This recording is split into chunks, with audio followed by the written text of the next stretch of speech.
Nate is on the line in Phoenix. Welcome to the Dave Ramsey Show, Nate.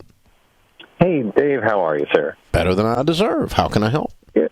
Hey, I've got a question that I feel like I should know the answer to. I've been listening to you for like 12 or 13 years, and surprisingly, I don't know my own answer. Okay, we'll try.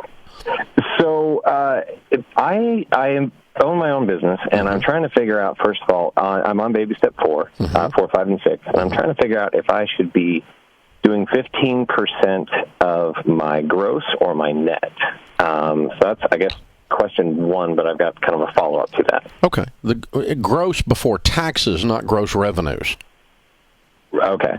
Your taxable income, not after-tax income. So when I ask someone what their household income is, they tell me before taxes typically, sometimes, or they'll say after tax, either one, and I'll convert it back while I'm talking to them. If you've been listening, you've heard me do that.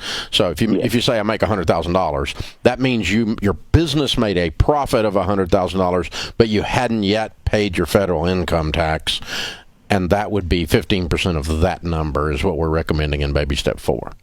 Okay, so that part I was on point, and so I thought that was correct. So my follow-up is, based off of my income, 15%, I can't get to 15% because I'm maxed on all of my. So we have fully funded Simples for my wife and I, and we have fully funded our Roths that we have basically done a back door. So with that, we still have room to go, and I don't know how to get there because, as far as I know, the only thing above. So you put 19,000 in your Simple? Yeah. Okay, and your wife working for the business as well? Yes.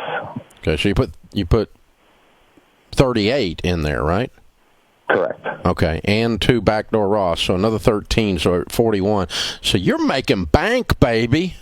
Yeah, it's right, and that's yes. Such problems to have. Right, exactly. So what are you making? Like $400,000? Yeah. Yeah. Okay. And good for you. That's awesome. That's absolutely awesome, man. Good for you. Yeah. Well, here's the thing: you're not gonna go broke saving $45,000 a year. You're going to be a millionaire just doing that very quickly, right? That's pretty substantial savings in just those 2 government accounts, the Simples and the Roths. And you can set the Simples up as Roths too, I think, can't you? No, I don't think so.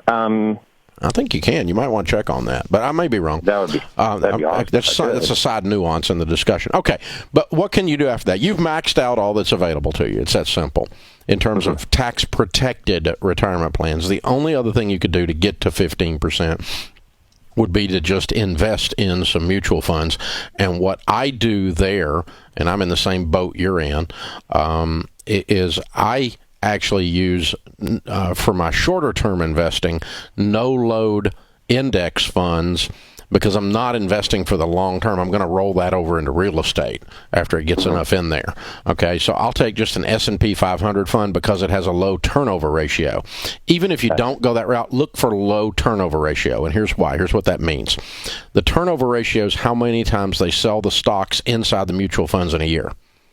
So if they had a 50% turnover ratio, that means they sell half the stocks in a year, which activates all the capital gains on those stocks if you own the mutual fund, and it's not in a retirement account, okay? And we're not in one. We're out in the cold here that we're talking about. So if you had a low turnover ratio, meaning they sold almost none of the stocks a year, like 3% turnover ratio, okay, which an index fund is an easy place to find that, like an S&P 500. It'll have a 3-4% turnover ratio. That means that the stocks are growing, and they're not activating the capital gains because they held them. It's like buying an individual stock or a rental property. If you bought a share of stock for $50 and it goes up to $70, you don't pay taxes on the $20 until you sell it.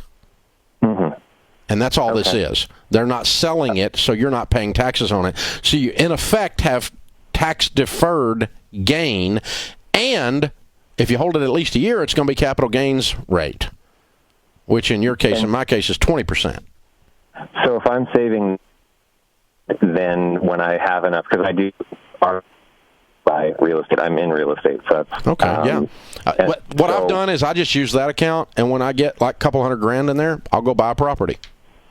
Okay. And do you pay any sort of, when you pull that out, do you pay taxes at that time? Yeah, you'll pay capital gains on whatever you pull out if you've left it in there at least a year. If you didn't leave it in there a year, it's going to be ordinary income on your gain, which you get your butt kicked on that. But there's no penalty because it is a capital gain tax, and it will be, if you're over 400, it's 20%. So, but it's still less than what you're paying on taxes. Your taxes are 40% almost. So, it's still half. Leave it in there a year, let it grow, and that's only on the gain. You've already paid taxes. It's an after-tax investment. Mm-hmm. There's no shelter on it at all. But but if you left it alone 10 years and it went up $1 million, you don't pay taxes on that gain until you cash it out. Yeah, just like if you own a rental house and it goes from $200,000 to $300,000 in value, you don't pay taxes on that $100,000 gain until you cash it out. And what tax people call realized versus recognized. It's a realized gain, but it is not recognized because I've not activated the tax with the sale. Okay. So you're only paying what you were talking about with the low turnover. You're only paying whatever your active or your capital gains would be only if it's turning over during that time. Other than that, you don't pay anything until you cash it out. Yeah. Okay. And if you held it at least a year, your taxes on the gain are only going to be 20%, not 40% like your income is. Gotcha. So it's a great deal. It's a great deal. And I use that tool all the time to save up to buy a piece of ground or buy another office building or another piece of property or something. And that's my real estate thing. And consequently, what's ended up happening is I've ended up with more money in real estate than I have in mutual funds just because it's gotten oblong over that direction. But it's kind of fun. It's cool. I love real estate, so it's easy for me to do that. And if you want to just leave it in there, if you like mutual funds better, you can just leave it in there and let it grow. That's okay, too. But at least you've still got tax-deferred growth effectively because it's a capital gains type growth. And you're not paying taxes on until you cash it out. And when you do, it's only at ordinary income. That's better than any annuity product out there because annuity products, when you cash them out, are all taxed at ordinary income. So this is a really sweet strategy.